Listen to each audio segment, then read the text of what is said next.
जो भी इस चीज़ से उलझेगा वो सोना हो जा रहा है।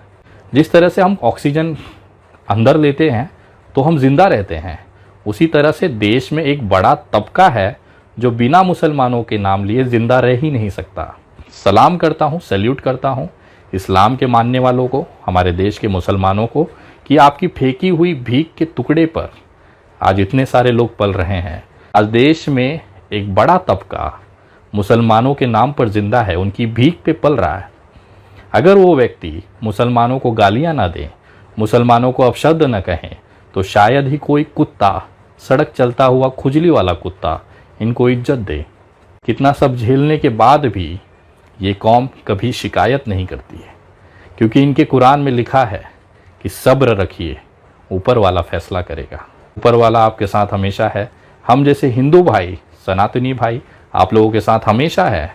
चाहे कितना भी कष्ट आए, चाहे कितनी भी तकलीफ़ें दी जाए, हम कभी भी आपका साथ नहीं छोड़ेंगे। पौराणिक काल में एक पारस पत्थर का उल्लेख आता है।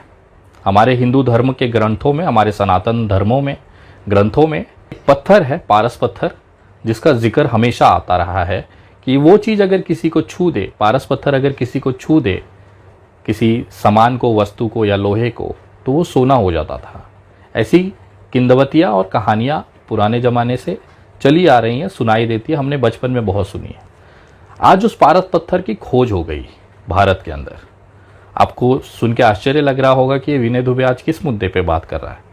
जी हाँ, मैं एकदम सही मुद्दे पे हूँ और ये जानकारी आप लोगों को बताना बहुत ज़रूरी था। कल शाम मैं बैठा हुआ था तो ये पारस पत्थर का मुझे ख्याल आया। आज भारत के अंदर वो पारस पत्थर का नाम है मुसलमान। उस पारस पत्थर का नाम है इस्लाम, कुरान। जी हाँ, ये एक ऐसी चीज़ें हैं, मुसलमान एक ऐसी चीज़ हो गई है कि जो भी इस चीज़ को करीब जाएगा, जो भी इस चीज़ से उलझेगा, वो सोना हो जा रहा है। आपने देखा होगा गोधरा दंगों में जिस तरह से मुसलमानों का कत्ले आम किया गया, उसके बाद एक मुख्यमंत्री सीधे देश का प्रधानमंत्री हो जाता है, नरेंद्र दामोदर दास मोदी। जिस पार्टी में नरेंद्र दामोदर दास मोदी जी हैं, उस पार्टी का शायद ही कोई बंदा होगा जो इस मुसलमान शब्द से अछूता होगा, इस्लाम से अछूता होगा या कुरान से अछूता होगा, क्योंकि इनके लिए कुरान, इस्लाम और मुसलमान ऑक्सीजन से कम नहीं है। जिस तरह से हम ऑक्सीजन अंदर लेते हैं तो हम जिंदा रहते हैं, उसी तरह से देश में एक बड़ा तबका है जो बिना मुसलमानों के नाम लिए जिंदा रह ही नहीं सकता। और ये कौम इतनी सब्र और बरकत देती है कि एक रोड छाप गुंडा भी लोगों का हीरो बन जाता है। जिस तरह से कल दिल्ली में एक अपराधी जो इतना डरपोक था कि अपना घर बार छोड़कर भाग गया था, पहले सेशन कोर्ट में उसकी जमानत खारिज हुई, फिर हाई कोर्ट में मुंह के बल गिरा और वहाँ पर जमानत खारिज हुई। ये बंदे को लोगों ने कंधे पर बैठाकर पुलिस स्टेशन पहुँचाया। इतनी खूबसूरत तस्वीर भारत में हो ही नहीं सकती। लेकिन पता है वो आदमी को आखिर जेल क्यों जाना पड़ा? उसके पीछे भी एक शब्द था, मुसलमान। वहाँ पे जो नारे लगे थे वो किसके लिए लगे थे? मुसलमान। आज देश में एक बड़ा तबका मुसलमानों के नाम पर जिंदा है, उनकी भीख पे पल रहा है। अगर वो व्यक्ति मुसलमानों को गालियां ना दें, मुसलमानों को अपशब्द न कहें, तो शायद ही कोई कुत्ता, सड़क चलता हुआ खुजली वाला कुत्ता, इनको इज्जत दे। इन्होंने अपने लिए ज़िंदगी भर काम किया, लेकिन वो शोहरत, वो हैसियत हासिल न कर पाई। लेकिन जैसे ही उन्होंने मुसलमान शब्द का इस्तेमाल करना शुरू किया, वो आज हीरो बनकर घूम रहे हैं। बाकी सब तो छोड़ दीजिए, एक इंसान जो विदेशों में पढ़ाई किया, जो अच्छे संपन्न परिवार से है, इस्लाम ने उसे भी सन्यासी बनने पर मजबूर कर दिया। मैं बात कर रहा हूँ गाज़ियाबाद के उस दलाल, उस असामाजिक तत्व यति नरसिंहानंद सरस्वती की। ये व्यक्ति खुद कबूल कर रहा है कि केवल इस्लाम और मुसलमान के खातिर ये बंदा सन्यासी बन गया। सुनिए जरा। और सन्यासी भी मैं केवल इस्लाम के जिहाद से लड़ने के लिए बना हूं, वरना सन्यासी बनने का मेरा कोई उद्देश्य इस धरती पर नहीं था। ये तो ताकत है भारत में इस्लाम, कुरान और मुसलमानों की।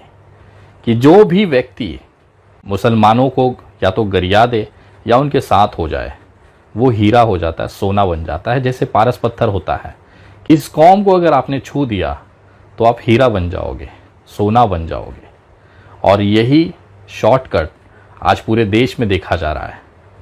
चूड़ी वाले के साथ मारपीट होना, चाहे कचरे वाले के साथ मारपीट होना, चाहे पानी पूरी वाले के साथ मारपीट होना, चाहे एक मसाला डोसा बनाने वाले दुकान पे एक छोटा सा कारीगर, सोचिए एक छोटा सा कारीगर जिसकी 150, 200, 400 रुपए की दिन की कमाई होती है, वो मुसलमान होने के नाते एक ग्रुप को लगातार मीडिया में चर्चा में बना देता है।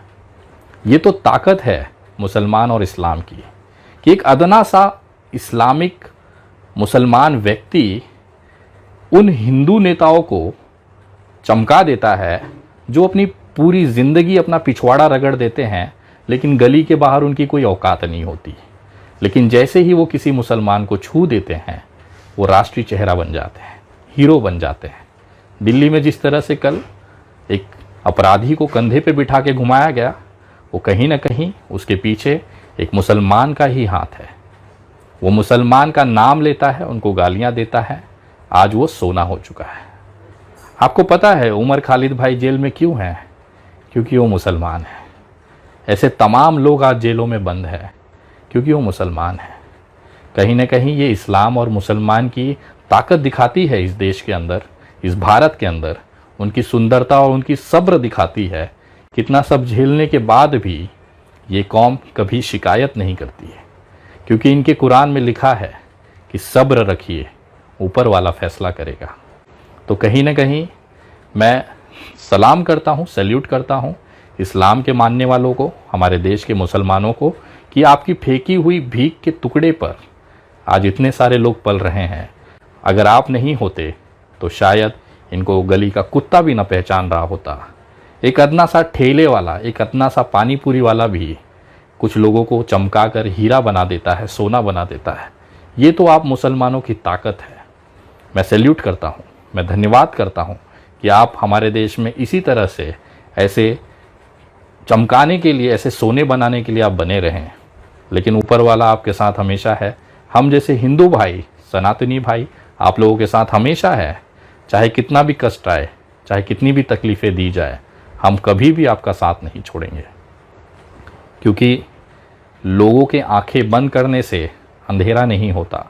और ये जो चीज़ें लोग आज मुसलमानों को मारपीट कर रहे हैं, लिंचिंग कर रहे हैं, उनको गालियां दे रहे हैं, इसका फैसला बहुत जल्द ऊपर वाला करेगा।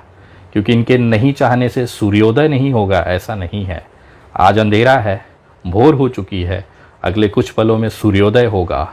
ये चाहे कितना भी अपना पिछवाड़ा रगड़ लें, ये भारत में सूर्योदय होने से नहीं रोक सकते।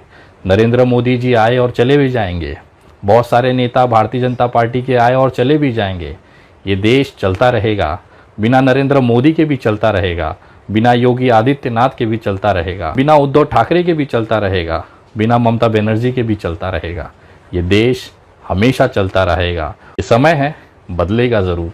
और इस्लाम, मुसलमान और कुरान को ख़त्म करने वाले कितने ही आए और चले गए।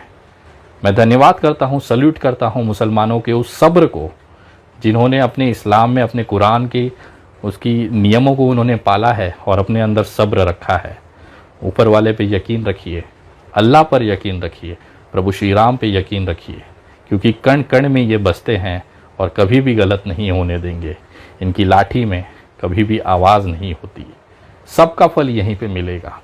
जिस तरह से बाबरी मस्जिद को शहीद करी गई, आज देखिए लाल कृष्ण आडवाणी की क्या हालत है। तमाम मेरे इस्लामिक भाइयों को, मुसलमान भाइयों को विनय दुबे की तरफ से सैल्यूट है, सलाम है। जय हिंद,